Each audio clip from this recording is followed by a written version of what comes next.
দুনিয়াতে যত অদ্ভুত অদ্ভুত প্রশ্ন সব আপনি মুসা আলাইহিস সালামের মাথা থেকে পাবেন। বিভিন্ন বিষয়ে আল্লাহরে প্রশ্ন করতেন। সাইয়েদনা মুসা আলাইহিস সালাম আল্লাহরে বললেন, আল্লাহ আপনি আমার এমন একটা জিকির শিখাইয়া দেন যে জিকিরটার শব্দ আপনি আর আমি ছাড়া কেউ জানবে না।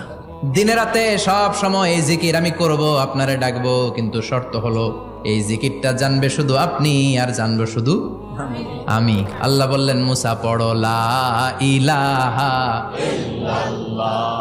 মুসা আলাইহিস সালাম কয়, মাবুদ এটা তো জাতীয় জিকির, সবাই জানে।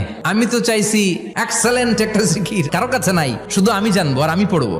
আল্লাহ বললেন, মুসা এই লা ইলাহাকে যদি এক পাল্লায় রেখে দাও, তাম বিশ্ব, 7 আকাশ 7 জমিনটারে তুলে যদি তুমি আরেক পাল্লায় রেখে দাও, লা রাজাহাত কাফাতু লা ইলাহা ইল্লাল্লাহ, মুহূর্তের মধ্যে লা ইলাহার পাল্লা ভারী হয়ে যাবে।